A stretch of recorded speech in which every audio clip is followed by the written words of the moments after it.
এক ঘন্টা আপনাদের সঙ্গে আছে আমি খালেদ মহিউদ্দিন। সবশেষে খবর, আলোচনা বিশ্লেষণ নিয়ে থাকছি কাজী মহুয়া। খেলার আনন্দ হতাশার খবর নিয়ে থাকছি অনুপম দেব। তবে তার আগে জানিয়ে দিচ্ছি শিরোনাম। রাজনৈতিক প্রতিহিংসায় গুলশানে বাড়ি হারানোর অভিযোগ মওদুদের তীব্র নিন্দা জানালেন খালেদা জিয়া।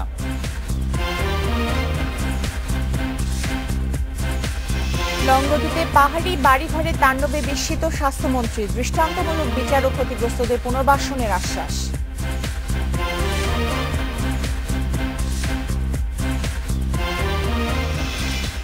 কার্ডিফে এক যুগ আগের স্মৃতি ফিরিয়ে আনতে চায় বাংলাদেশ, সতীর্থদের উপর আস্থা রাখছেন তামিম।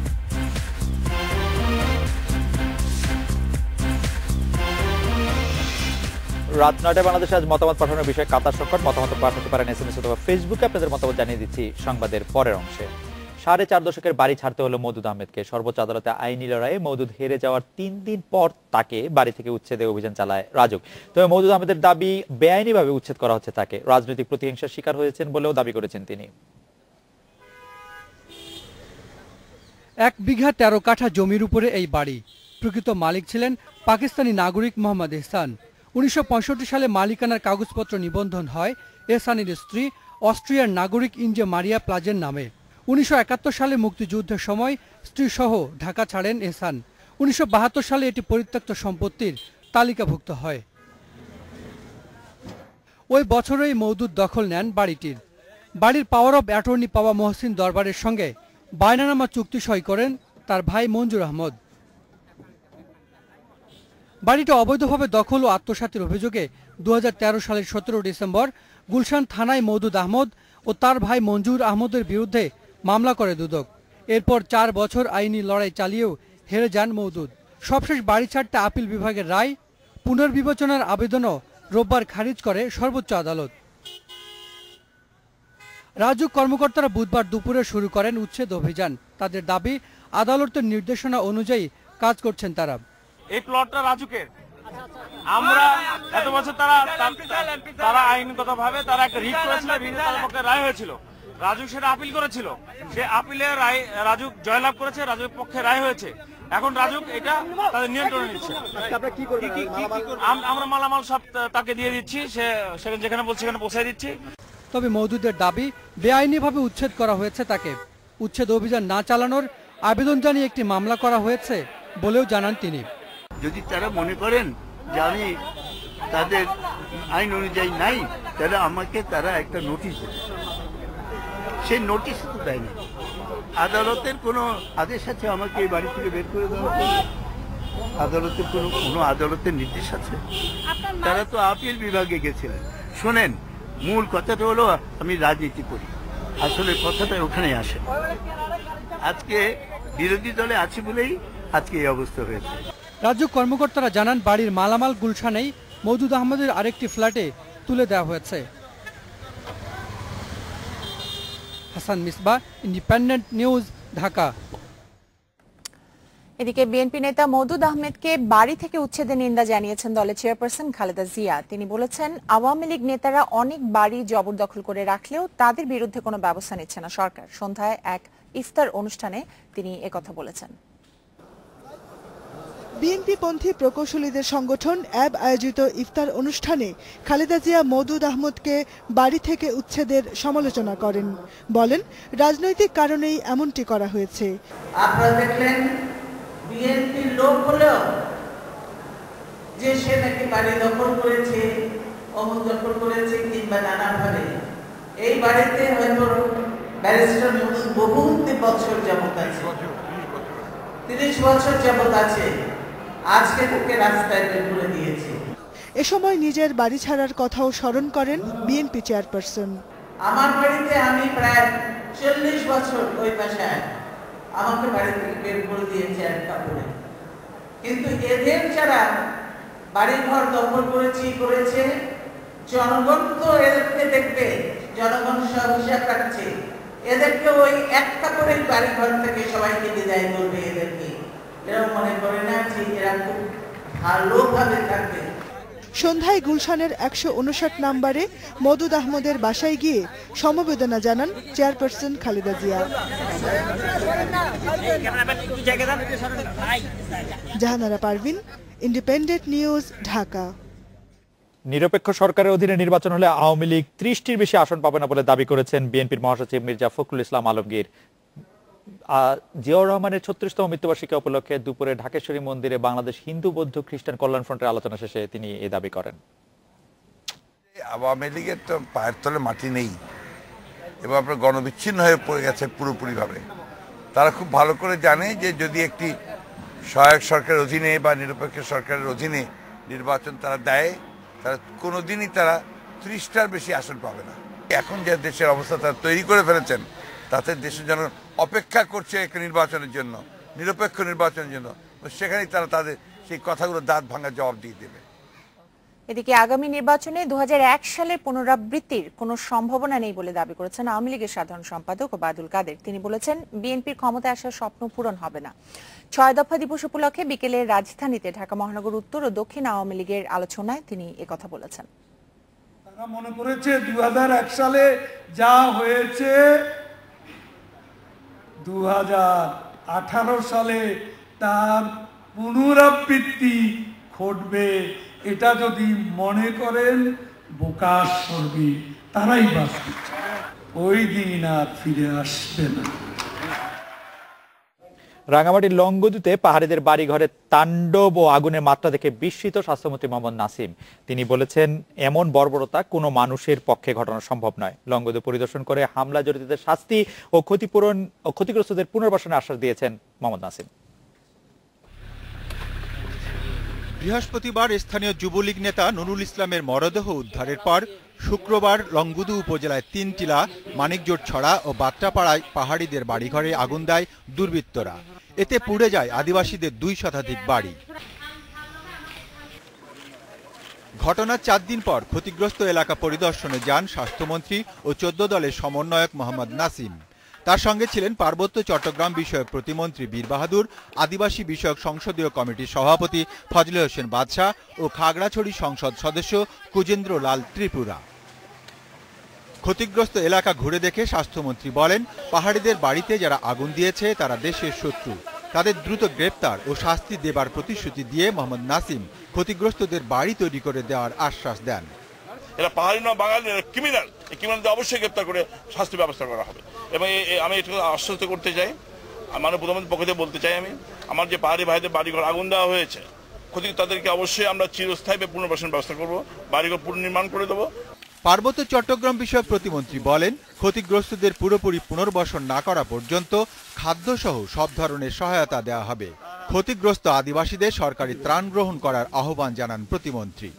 আমরা সবাই মিলে ঐক্যবদ্ধভাবে সেটা ট্যাকেল করে ওই দুষ্টদের তাড়ানোর ব্যবস্থা করতে হবে। এরকম আমরা পালাই থাকলে তারা সুযোগ পাচ্ছে, বরঞ্চ সবাই মিলে হাতে হাত মিলে পাহাড়ি বাঙালি সবাই মিলে করলে তো ওই দুষ্টগুলি এখন টিকতে পারবে না, কারণ সেখানে সরকার স্ট্রং হয়ে গেছে। স্বাস্থ্যমন্ত্রী ক্ষতিগ্রস্ত এলাকা পরিদর্শনের সময় সাবেক পার্বত্য প্রতিমন্ত্রী দীপঙ্কর তালুকদার, রাঙামাটি জেলা পরিষদের চেয়ারম্যান বৃষকেতু চাকমা, জেলা প্রশাসক মানজারুল মাল্লান, পুলিশ সুপার সাইদ তরিকুল হাসান উপস্থিত ছিলেন। Independent news desk. এদিকে খাগড়াছড়ি হিল উইমেন্স ফেডারেশন বিক্ষোভ মিছিলে বাধা এবং 19 কর্মীকে আটকের প্রতিবাদে রামগড় এলাকায় গাড়ি ভাঙচুর করেছে পাহাড়ি ছাত্র পরিষদের কর্মীরা। এ সময় আহত হয়েছেন 3 জন। এর আগে সকালে হিল উইমেন্স ফেডারেশন বিক্ষোভ মিছিল ছত্রভঙ্গ করে দেয় আইনশৃঙ্খলা বাহিনী। পুলিশ জানায়, কল্পনা চাকমা অপহরণে 20 বছরে প্রশাসনের অনুমতি ছাড়াই শহরের স্বনির্ভর এলাকায় বিক্ষোভ মিছিল করেন সংগঠনের নেতাকর্মীরা।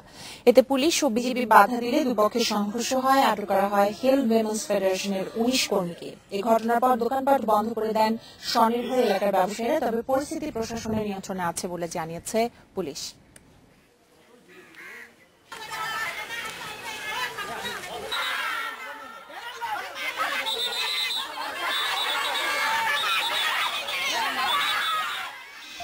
সৌদি সামরিক জোটে থাকলেও মধ্যপ্রাচ্যের দেশগুলির বিরোধে জড়াতে চায় না বাংলাদেশ। তাই কাতার সৌদি আরবের বিবাদে নীরব থাকার কৌশল নিয়েছে পররাষ্ট্র মন্ত্রণালয়। এদিকে দেশের স্বার্থ বিবেচনা করে সরকারকে সিদ্ধান্ত নেওয়ার পরামর্শ দিয়েছেন কূটনৈতিক বিশ্লেষকরা। আর সৌদি ও কাতার প্রবাসী বাংলাদেশিদের আতঙ্কিত না হওয়ার পরামর্শ দিয়েছে দূতাবাসগুলো।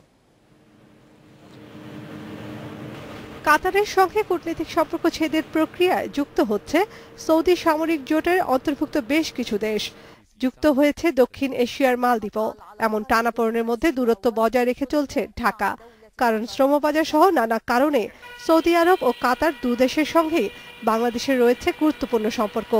এই অবস্থানকে সঠিক মনে করছেন কূটনীতিকেরা।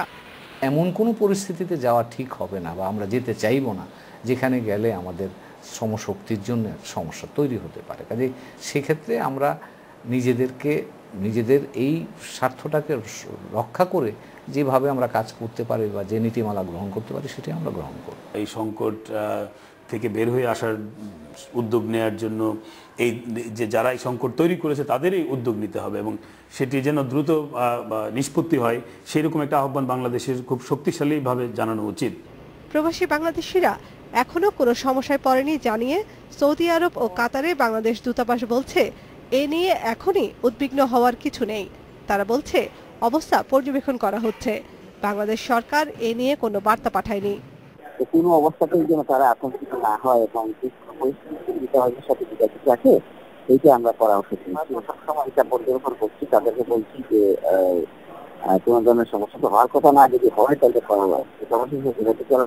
আমরা সৌদি সরকার থেকে কোনো নির্দেশনা পাইনি, তবে আমাদের সরকার হয়তো প্ল্যান দিবে বা আমাদের স্টেটমেন্ট দিবে, আমরা সেটাই অপেক্ষায় আছি। আমরা যারা বাংলাদেশ এখানে সবাই আল্লাহর মতো ভালোই আছে, কোনো অসুবিধা হচ্ছে না। এর আগে 2014 সালে কাতারের সঙ্গে কূটনৈতিক সম্পর্ক ছেদ করেছিল সৌদি আরব। সে সময় যুক্তরাষ্ট্রের মধ্যস্থতায় পরিস্থিতি স্বাভাবিক হয়। Rafizatullah, independent news, Dhaka. Barrister Moudud আহমেদকে গুলশানের বাড়ি থেকে উচ্ছেদের ঘটনায় কথা বলতে আমাদের সাথে যোগ দিয়েছেন attorney general Mahbub Alam. Attorney general মাহবুব আলমের কাছ থেকে জানতে চাইবো যে ব্যারিস্টার মওদুদ আহমেদ আমাদেরকে বলেছেন এ বাড়ি সরকারের নয়, এ বাড়ি রাজুকের নয়, তাকে বাড়ি থেকে উচ্ছেদের কোনো নোটিশ দেওয়া হয়নি, শুধুমাত্র রাজনৈতিক প্রতিহিংসার কারণেই তাকে আসলে এই বাড়ি থেকে উচ্ছেদ করা হচ্ছে এবং তার কারণেই তাকে এখন ফুটপাতে থাকতে হবে।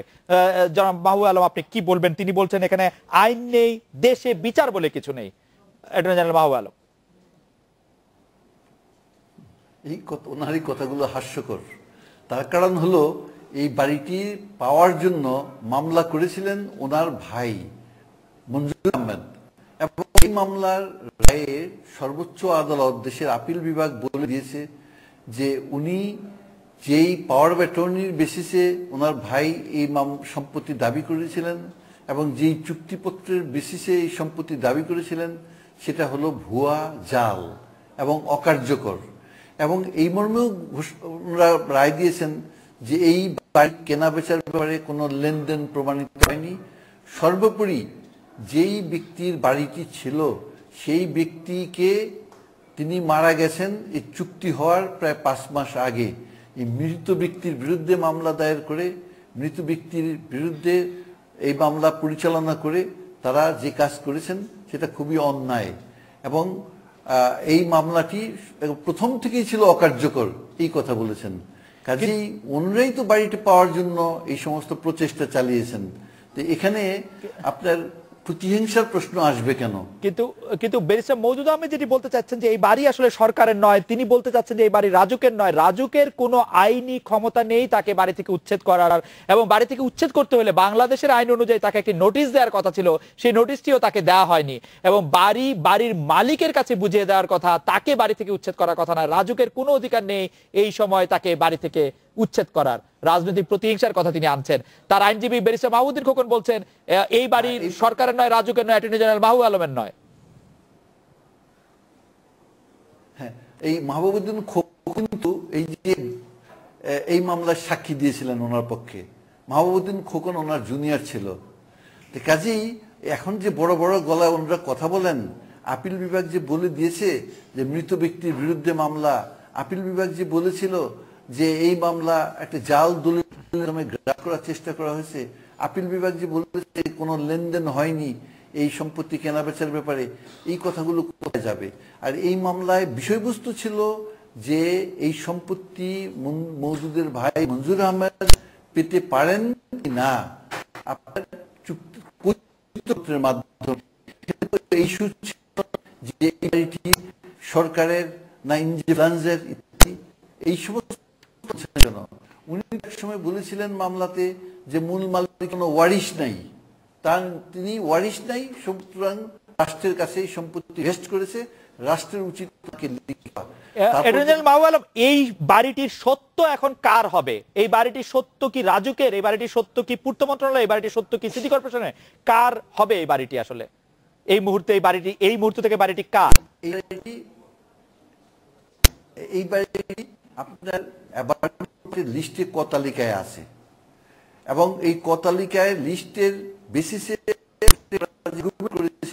তখন হাইকোর্ট বলেছিল যে ক তালিকায় থাকলেও এটা তার কারণ এই বাড়িটি 73 সনে মূল মালিককে সরকার লিখে দিয়েছিল, কিন্তু আপিল বিভাগের যে আমরা আপিল করেছিলাম এই আপিলে কিন্তু আমরা জয়লাভ করেছি। অর্থাৎ হাইকোর্টের রায়ের বিরুদ্ধে যে আপিল ছিলাম সেই আপিলে আমরা আপিল এলাও। আমরা অ্যাটর্নি জেনারেল মাহবুব আলমকে শুনছিলাম, আমরা তার বক্তব্য শুনলাম মওদুদ আহমেদের বাড়ি সম্পর্কে। যাই হোক, আমরা একটা বিরতি নিচ্ছি।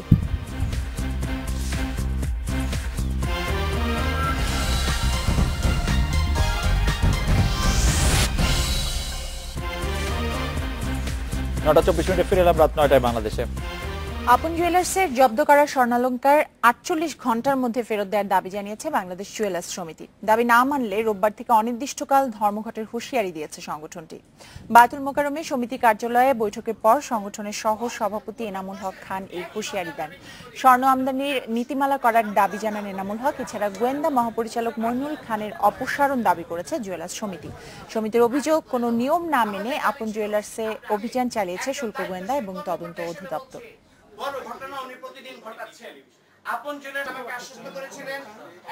খেলাধুলার খবরের জন্য তুলে যাচ্ছে অনুপম আপনার কাছে। পাকিস্তান এবং সাউথ আফ্রিকার খেলায় সাউথ আফ্রিকা একরকম বিপদে আছে বলতে হবে, 6টি উইকেট পড়ে গেছে।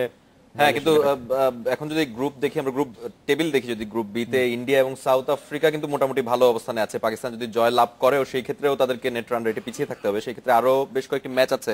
এখনই আসলে গ্রুপ বি তে কি হচ্ছে সেটা বলা যাচ্ছে না, কিন্তু বাংলাদেশের যেহেতু শুক্রবার খেলা আছে, বাংলাদেশের আমাদের যদিও অনেক দিকে তাকিয়ে থাকতে হবে বাংলাদেশ জিতলেও, কিন্তু তারপরও যদি আমি শুধু একদিকে তাকিয়ে থাকতে চাই, সেটা হচ্ছে একটি জয়, আর কোনো দিকে। আমিও সেটাই বলছি, যদি আমরা নাও যেতে পারি সেক্ষেত্রেও একটা বড় দলের সাথে জয় নিয়ে ফেরত আসাটা আমাদের জন্য খুবই জরুরি। আমরা আরো কিছু খবর জানিয়ে দেবো, তো তার একটা বিরতি নিচ্ছি, ফিরে এসে আরো যা থাকছে। 9:32 মিনিটে ফিরে এলাম রাত 9টায় বাংলাদেশে। কার্ডিফে এক যুগ আগের স্মৃতি ফিরিয়ে আনতে চায় বাংলাদেশ। প্রতিপক্ষ নিউজিল্যান্ড বলে হয়তো স্বপ্ন বড় হচ্ছে মাশরাফির দলের। ট্রাইনেশন সিরিজে অপেক্ষাকৃত সহজ প্রতিপক্ষকে হারালেও এবার শক্তিশালী নিউজিল্যান্ডের চ্যালেঞ্জ নিচ্ছে টাইগাররা। মঙ্গলবার কার্ডিফে পৌঁছে বুধবার অনুশীলন করেছে মাশরাফির দল। এক যুগ পর কার্ডিফে সোফিয়া গার্ডেনে পা রাখল বাংলাদেশ। তামিম মুশফিকদের জন্য মাঠটা যেমন অপরিচিত, তেমনি মুসাদ্দেক মিরাজের জন্য অজানা। কিন্তু এ মাঠের সাথে বাংলাদেশের ক্রিকেটের সক্ষতা কতটা হৃদয় জোড়ানো তা নিশ্চয়ই সবারই জানা। তাই রোমাঞ্চে টকবক করছেন জুনিয়র থেকে সিনিয়র। চেষ্টা থাকবে হিস্ট্রিটা যেরকম আমরা ধরে রাখতে পারি। দেন এগেন আমি যতই হিস্ট্রির কথা বলি না কেন, আমার কাছে মনে হয় যে অন দ্যাট ডে আমাদের ক্রিকেটটা ভালো খেলতে হবে। ক্রিকেটটা যদি আমরা ভালো খেলি তাহলে এই সবকিছু করা সম্ভব। রোমাঞ্চের মাঝেও আসল লড়াই থেকে মনোযোগ সরছে না। শুক্রবার নিজেদের শেষ ম্যাচ নিউজিল্যান্ডকে হারালে মাশরাফির দলকে শনিবারের ইংল্যান্ড অস্ট্রেলিয়া ম্যাচের জন্য অপেক্ষা করতে হবে। নেক্সট ম্যাচটা হলো খুব ইম্পর্টেন্ট, ওই ম্যাচটা আমাদের জিততে হবে। আর ওই ম্যাচটা জিতার কারণে, জিতার জন্য যা যা করার দরকার ও সব জিনিসগুলো রাইট ভাবে এক্সিকিউট করতে হবে মাঠে। সো ওটা নিয়ে আমরা বেশি ফোকাস, রাদার দেন ওটা জিতলে কি হবে না হবে। ওটা ইংল্যান্ডের বিপক্ষে বড় স্কোর কিংবা অস্ট্রেলিয়ার বিপক্ষে 200 নিচে অল আউট, দুইটাতেই হট সিটে ছিলেন তামিম। মুশফিক ছাড়া বাকিদের নাম স্কোর শিটে বড্ডই বেমানান। তামিম অবশ্য সতীর্থদের নিয়ে আশা ছাড়ছেন না। বাংলাদেশ টিমে যারাই খেলছে এখন সবাই কম বেশি প্রুভেন প্লেয়ার, কম বেশি সব জায়গায় তারা ভালো খেলেছে, আর তারা ভালো খেলবেও ভবিষ্যতে। সো আই এম শিওর আমরা যদি টিম হিসাবে খেলতে পারি নেক্সট ম্যাচটা। এবারের আসরে একটা ম্যাচ হয়েছে কার্ডিফে, সেই ম্যাচে নিউজিল্যান্ডের বিপক্ষে রান উৎসব করে ইংল্যান্ড। ব্যাটিং উইকেটে 8 ব্যাটসম্যান তত্ত্বেই হয়তো থাকবেন চান্নিকে হাথুরু সিংহে। কি হবে আর কি হবে না, বরং আমরা করব জয়, এই মন্ত্রটা এখন টাইগার শিবিরে সবচেয়ে বেশি উচ্চারিত হচ্ছে। নিউজিল্যান্ডের বিপক্ষে একটা জয় হয়তো সবকিছু বদলে দিবে না, তবে চ্যাম্পিয়ন্স ট্রফিতে নিজেদের ইতিহাসে এখনো জয় না পাওয়ার যে ইতিহাস আছে সেটি বদলে অন্তত জয় নিয়ে দেশে ফিরতে পারবে মাশরাফির দল। Saiful Majumdar, Independent News, Cardiff, Wales. Champions ট্রফিতে ডু অর ডাই ম্যাচে সাউথ আফ্রিকাকে চাপে রেখেছে পাকিস্তান। টস জিতে ব্যাট করছে প্রোটিয়ারা। শেষ খবর পর্যন্ত সংগ্রহ 7 উইকেটে 165 রান। জাতীয় ফুটবল দলের নতুন কোচ অ্যান্ড্রু ওয়ার্ডের সঙ্গে 1 বছরের চুক্তি করেছে বাংলাদেশ ফুটবল ফেডারেশন। 2018 সাফ চ্যাম্পিয়নশিপকে সামনে রেখে নিয়োগ দেওয়া হয়েছে তাকে। জাতীয় অলিম্পিক দলের প্রধান এবং বয়স ভিত্তিক দলগুলোর উপদেষ্টা কোচ হিসেবে কাজ করবেন তিনি। খেলার খবর এই ছিল আমার কাছে। আরো কিছু খবর জানবো মহু এবং খালেদের কাছ থেকে। অনুপম, আপনাকে ধন্যবাদ।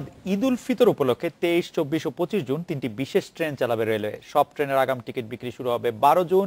সেদিন 21 জনের টিকিট দেওয়া হবে। স্টেশন ম্যানেজার শীতাংশু চক্রবর্তী জানান, কমলাপুরের 23টি কাউন্টার থেকে টিকিট নিতে পারবেন যাত্রীরা। প্রতিদিন প্রায় 25,500 টিকিট পাওয়া যাবে। যাত্রী চাপ সামাল দিতে প্রতিটি ট্রেনেই বাড়তি বগি যোগ করা হবে। বিশেষ ট্রেনগুলি চলবে রাজশাহী, দেওয়ানগঞ্জ ও পার্বতীপুরে। এছাড়াও ঈদের দিন শোলাকিয়ায় ঈদ জামাতের জন্য ভৈরব থেকে কিশোরগঞ্জ ও ময়মনসিংহ থেকে কিশোরগঞ্জে যাওয়ার এক জোড়া ট্রেন চলাচল করবে। প্রতি বছরের নয়, এবারও আমরা ঈদ উল ফিতরের অগ্রিম টিকিট বিক্রির ব্যবস্থা নিয়েছি, যা আগামী 12 তারিখ থেকে শুরু হবে। 12 তারিখ আমরা দেব 21 তারিখের টিকিট, 13 তারিখ 22 তারিখের, 14 তারিখ 23 তারিখের, 15 তারিখ 24 তারিখের, 16 তারিখ 25 তারিখের টিকিট দেব। আশা করি এবারও অন্যান্য বছরের মতো মানুষ টিকিট পাবে। তাই 21,122টি টিকিট আমরা অগ্রিম টিকিট হিসেবে ইস্যু করব, যার 25% থাকবে মোবাইল কোটায়, 5% ভিআইপি কোটায়। রাত 9টায় বাংলাদেশে একটা বিরতি আছে।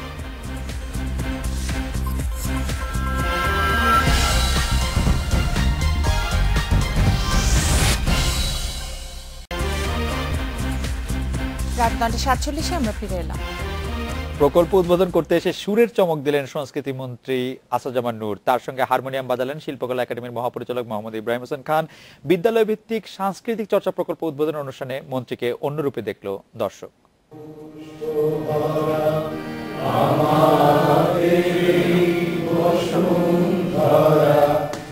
শিল্পকলা একাডেমির মহাপরিচালক বাজালেন হারমোনিয়াম। তার তালে গলা মেলালেন সংস্কৃতি মন্ত্রী ও সচিব সহ সবাই। শুরু হলো মাধ্যমিক বিদ্যালয় ভিত্তিক সাংস্কৃতিক চর্চা প্রকল্প। দেশজ সংস্কৃতি ও সমকালীন শিল্প সাহিত্য সংরক্ষণের লক্ষ্যে কাজ করবে এই প্রকল্প। প্রথম বছরে 18টি জেলায় প্রকল্পের কার্যক্রম পরিচালিত হবে। প্রাথমিকভাবে প্রতি জেলায় 10টি করে মাধ্যমিক বিদ্যালয়ে এই কার্যক্রম চলবে। এজন্য প্রতিটি বিদ্যালয়ে একটি হারমোনিয়াম ও এক সেট তবলা ছাড়াও প্রশিক্ষকদের দেয়া হবে সম্মানী। এবং আমাদের বাংলাদেশের যারা সংস্কৃতি অঙ্গনের পুরোধা ব্যক্তিত্ব আছেন তাদের নিয়ে আমরা একটি সভা করেছিলাম এবং সেই সভায় কিছু সুপারিশ আমরা পেয়েছিলাম। সেগুলোর আলোকেই আমরা কিছু কিছু কাজ শুরু করবার চেষ্টা করছি। বিদ্যালয়গুলোতে সপ্তাহে যে কোনো একদিন 2 ঘন্টা করে চলবে শিক্ষার্থীদের প্রশিক্ষণ।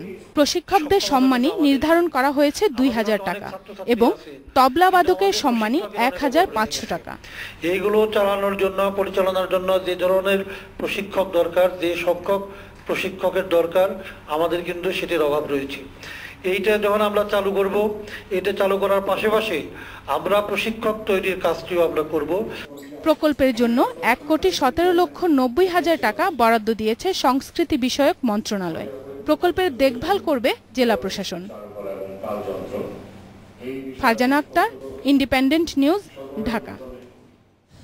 কাতার সংকট, এই বিষয়ে আপনাদের মতামত জানতে চাওয়া হয়েছিল। ওবায়দুল বলেছেন কাতারের সঙ্গে সম্পর্ক রাখতে গিয়ে অন্য দেশের সাথেও যেন সমস্যা না হয়। সাদমান বলেছেন কাতারের বিমান চলাচল বন্ধে যাত্রীদের দুর্ভোগ সৃষ্টি হয়েছে। আরিফুল বলেছেন সৌদি বিনিয়োগকারীদের যারা কাতারে বিনিয়োগ করেছে তাদের উপর প্রভাব পড়তে পারে। শিমুল বলছেন পশ্চিমা বিশ্বের চাপে কি কাতারের সংকট তৈরি হয়েছে? লামিয়া বলছেন কাতার সংকটে বাংলাদেশে কোনো সমস্যা হবে কিনা চিন্তার বিষয়। মারুফ বলছেন কাতার সংকটে ব্যবসার ক্ষেত্রে একটা চাপ পড়ার সম্ভাবনা রয়েছে। ফাহিম বলছেন 2022 সালের বিশ্বকাপ নিয়ে কাতারের উপর চাপ পড়বে। মালিক বলছেন কাতার সংকটে কতটা ঝুঁকিতে বাংলাদেশের শ্রমবাজার সেটা নিয়ে ভাবতে হবে। শিহাব বলছেন কাতার সংকট নিরসনে কূটনৈতিক উদ্যোগ গ্রহণ করা উচিত। মেহরাব বলছেন কাতার সংকটে প্রবাসীদের এখনই আতঙ্কিত হওয়ার কিছু নেই। কাতার সংকটে প্রবাসীদের আতঙ্কিত হওয়ার কিছু নেই। আমরা কথা বলেছিলাম কাতারে বাস করছেন এরকম একজন বাংলাদেশের সঙ্গে, তিনিও বলছেন যে আসলে আতঙ্কিত হওয়ার কিছু নাই। তার আগেও কাতারে নিযুক্ত বাংলাদেশের যে রাষ্ট্রদূত আছেন তিনিও বলেছেন একাধিক গণমাধ্যমে, সৌদি আরবের রাষ্ট্রদূত আমাদেরকেও বলেছেন যে আসলে এই নিয়ে আসলে আতঙ্কিত হওয়ার কিছু নাই এবং মানুষজন যারা আছেন সেখানে ভালোই আছেন এবং খুব শীঘ্রই নিশ্চয়ই। সৌদি আরব কিন্তু এর জন্য আসলে যে খুব চাপ প্রয়োগ করছে বিষয়টা কিন্তু সেরকমই মনে হচ্ছে। বাংলাদেশ যেহেতু এখনো সৌদি আরবকে সমর্থন করতে হয় নাই, সুতরাং খুব বেশি চাপ নিশ্চয়ই করছে না। দর্শকদের অনেক ধন্যবাদ আপনাদের মতামতের জন্য। মিয়ানমারের বকপাইন শহরে দারুণ জমজমাট সুইফট পাখির বাসা বিক্রি, খাবার হিসেবে দিনে দিনে বাড়ছে জনপ্রিয়তা। বিশ্বে এখন এই ব্যবসা প্রায় $500 কোটি। প্রোটিন সমৃদ্ধ হয় চীনারা শত বর্ষ ধরে খাবার হিসেবে ব্যবহার করছে সুইফট পাখির বাসা। রাত 9টা বাংলাদেশে আয়োজনে আজকে রাত 9টা বাংলাদেশ শেষ করব চীনের রোবট প্রদর্শনীর কিছু ছবি দেখে। তার আগে আমরা বিদায় নিচ্ছি, সবাই ভালো থাকবেন।